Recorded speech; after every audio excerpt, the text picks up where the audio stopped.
Hello, welcome to this artist vlog. I don't normally do vlogs, but this is a pretty special week, so I thought it would be fun to document.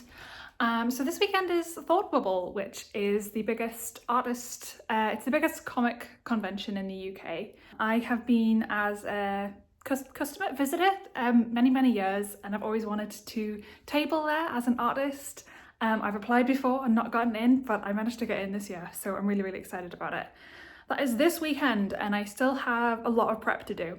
So today's Tuesday, the convention is Saturday, Sunday, and I'm traveling down on the Friday. So I've kind of got 2.5 days to, well, I definitely need to practice my table setup. I've done art conventions and Comic Cons before, but with this being like the biggest one I've ever done, I've got some new setup stuff for it, for how I'm gonna display my prints and zines and everything. So I need to do like a practice trial setup with that. So that needs to be done. I need to take inventory of everything I have, decide what I'm gonna bring, and I need to package up a load of prints. I need to cut my fringe. That's not art related. 4 things. Right, so I'm gonna take you along with me this week. You're gonna get to see Thought Bubble from the perspective of an artist working there and all the prep I do for conventions. Right, okay, so please excuse the mild to moderate chaos, but this is my test setup for my Thought Bubble display. This is my first time using these crate type things. I ordered these on recommendation of a friend who's done Thought Bubble before, and it is a really clever way to sort of use vertical space to display your prints. They are a bit of a massive faff on to put up, but thankfully we are getting into the convention hall the night before to set up, so I'll be able to fling these around and swear loudly and it'll be fine for the morning. So what I've got left to do for the setup, see this blank space here? I'm gonna make an enamel pin display thing. How do I describe? I'll do it and then I'll show you it. But yeah, it's gonna be like a little backing board to display all my enamel pins on. So like I put washi tape on the edge of my desk to like show me the exact width of the table space I'm gonna have. I'm gonna have a little bit more depth actually at Thought Bubble, about another 10 centimeters or so. So I'm gonna be able to display all zines and stuff in the front. But yeah, I'm glad I did a little practice setup. But yeah, okay, I'll show you what I mean about the enamel pin display. Right, okay, I've just whipped this up on Procreate. This is what I was talking about. So that's gonna get pinned vaguely there-ish with some nice bulldog clips.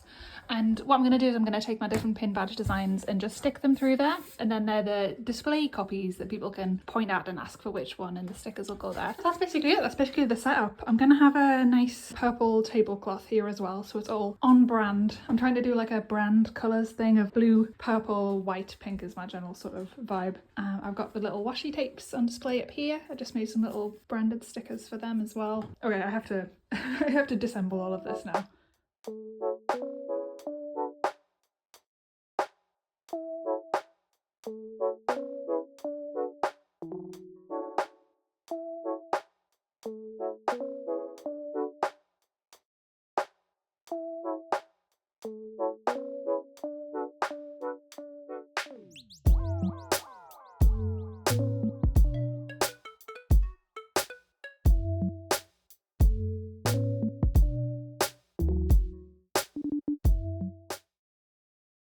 So we got into the convention centre the night before to set up and collect our exhibitor badges.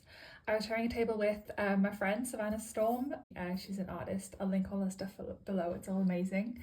But yeah, it was really great to share a table with someone who is a Thought Bubble veteran. She gave me lots of tips on my setup, including being the one who advised me about the whole like black wire crate thing, which ended up being super useful for displaying prints. We had to wear these stylish high-vis to get set up, I guess for like health and safety and stuff before the convention was open. But yeah, this is my setup for day one. I think it looks pretty good. I was really happy with how it all turned out, and I think it looked good and cohesive. So here we are, day one. This is the behind the scenes. This is what you can't see when you're at the front looking at comics and stuff. I've got all my snacks. I've got all my stock and goodies. This was the first day. This was everyone just starting to set up. I think this clip was we had very just opened and the first customers were starting to filter in. So very exciting. As you can see, it was super busy. Yeah, this crochet jumper, by the way, I did make this myself. I think it's a good tip for conventions like these to wear something that's kind of a conversation starter. Kind of thing where people could be like, oh, I really like your jumper, did you make that? And then you're in a conversation with someone, do you know what I mean? It's a really nice way to sort of get chatting to people. So I like to dress like a little bit quirky when I do these things. So this was day 2. Day 1, one thing I learned on day 1 was that my pin setup display idea just wasn't working. The whole idea of having just sample pins on display and kind of expecting people to just point at them and say like, oh, can I have one of those please? I just found that that didn't work and I didn't sell any pins. So what I did on day 2 was as you can see here, I laid out a bunch of pins already pre-packaged and allowed people to just pick them up and buy them. And that worked way better. There was a really drastic difference between the number of pins I sold on day 1 versus day 2. So that's a hot tip if you're going to be doing an artist alley, have things actually out for people to handle. If people have to point and ask, it's just like a slight barrier that makes people just slightly less likely to purchase. So that's me back from tabling at my first ever thought bubble. I hope that was interesting to watch. I ended up recording a lot less than I had intended to, just because it was so busy and there was so much to do and I was just constantly talking to people that I didn't end up picking up the camera as much as I'd meant to. I also didn't really want to whack the camera out and film customers and like film interactions, you know what I mean, just in case people weren't cool with that. So yeah, I ended up filming a lot less than I meant to. It was more of a mini vlog. It was awesome. I'm so glad that I did it. Thought Bubble is by far the biggest convention I've ever tabled at. I have done Comic Cons and stuff before, but Thought Bubble is, I think, the biggest in the UK, and it's kind of a major global one as well. Like people fly in from all over the world to do Thought Bubble. The girl who was sitting to the right of me at my table, she was from New York. She'd flown in to do Thought Bubble to like kind of launch her comic and stuff. So that was really cool to see this massive Comic-Con visit this like small northern town. That was really cool. So as you saw from the clips, I was sharing a table with my friend Savannah Storm. She's an artist. I will like link her in the description so you can check out her work as well, because her stuff's really cool, especially if you like stuff very like naturey, earthy, oceany kind of stuff. That's very much her vibe. She has done Thought Bubble before. She tabled at Thought Bubble last year, so it was really cool to be there with a veteran and get all the advice and stuff like that. But yeah, I'm gonna show you my Thought Bubble haul. I'll show you everything I got. I did manage to drag myself away from the table a few times. I got Savannah to like look after my table for me, so I was able to go around and visit all the other artists and all the other stalls as well. Well, first of all, this is my exhibitor badge. There you go. That's where you like write your name on. Fun little Thought Bubble lanyard. I'm gonna keep this forever. This is such a treasure from my first ever Thought Bubble. I'll start with. I got this. So this is the Illustrated Freelancer's Guide. This was being given away free. I think this is made as like a non-profit type of thing. And yeah, it's exactly what it says on the tin. It's an illustrated guide to basically running your freelance business, like kind of contract templates and all in this cool like illustrated format. So I got one of those, which is really cool. I'll be reading that. On my way in, when I was walking in with Savannah, I pointed this out and said like, I really want to grab that at some point. And then 5 minutes later, she just came back and she bought me it. So that was really cool. Thank you, Savannah. This is a pocket guide to amphibians. It's a little zine by Claire Spiller. And it is like, how to identify different amphibians. It's gorgeously illustrated, like their diet and their habitat. And it opens up magically to a poster as well that you can frame. I love this worm's face right there. That's just outstanding. Outstanding work. I'm going to write people's names on the screen and I'm going to put links to everything I can find links for as well so you can see. I traded with Savannah. I traded one of my Japan zines for one of her risograph prints. If you don't know how risograph works, it is essentially like a kind of digitized form of screen printing where you pass a piece of paper under a roller and it prints several different layers of ink and they all layer up to make different colours. We've got this. This is another risograph by an artist I really like called Christina Baczynski. I've followed her work online for a long time and I just really loved this. And I was talking to her about risograph and she was explaining how she used the different like colour layers to build up. Like for example, this orange right here is just a layer of yellow and a layer of pink. That's the beauty of risograph. You can create all kinds of different colours from just like 3 or 4. I also picked up these little holographic stickers. They're like Tamagotchi. I don't know if the holographism is coming up very well on the screen. This is by Toasty Tea Doodles, which I grabbed because I love Tamagotchi. I played with them well into adulthood, well beyond the target age of Tamagotchis. And it's so rare to find cool Tamagotchi merch, so I was really excited about this. These are going to go all over my laptop. Let's get into the stickers next. I'll start with this little one. It's like a little ceramic duck, but as a sticker. This is Becky T Arts, who is at Loverbubble on Instagram. Her stuff's really cool. I could not pick this up. Is that not fantastic? Is that not the best thing you've ever seen? I don't know this person's name off the top of my head, but I will write it down. This is from the same person as well. Still growing. I thought that was cute. And also this. Actually, she was going around giving these out for free, so she just was like handing these out, which I thought was really cool. So this is _Elia Blue _. And I really like this because that's me. I've been getting into knitting recently. I've been doing a bit of knitting. So I'm thinking like, this is me with my knitting. And this is Rolo, the dog, watching me.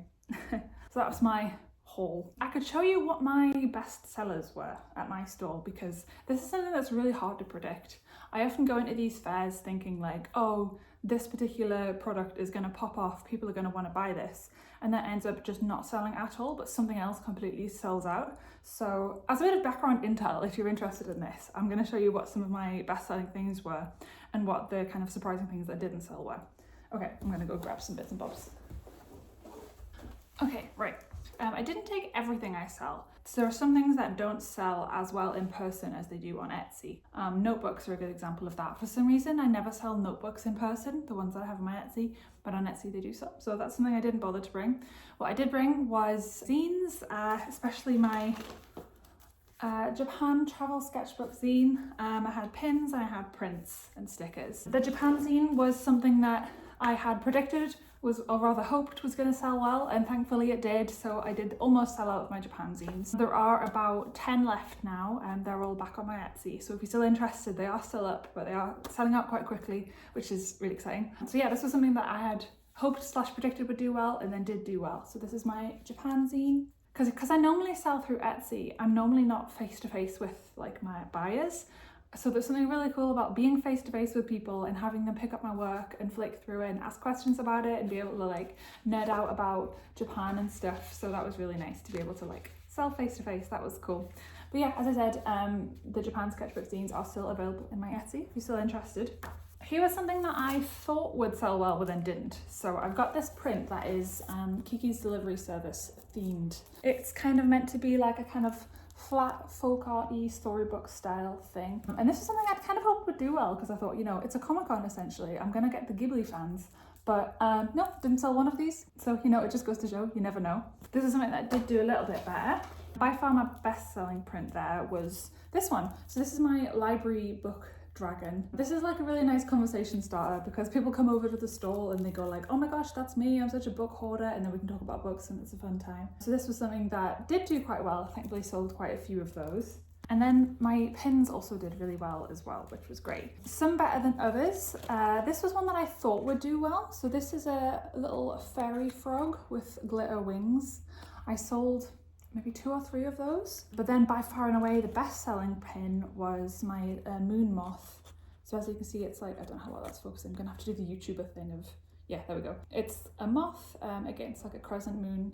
And that one did really well. So that was the best selling pin. Another one that also did quite well was my ship in a bottle one. Yeah, it's a little ship in a bottle with a glitter background, and that one did quite well as well. But yeah, I thought that was interesting. It just goes to show that the things you predict will sell well somehow don't, and then the things that you had kind of just like thrown in your suitcase as an afterthought sell out. I can never predict it. I've been doing markers for a long time and it's different every time and I can never predict it. I'm definitely going to be applying to table at Thought Bubble again next year.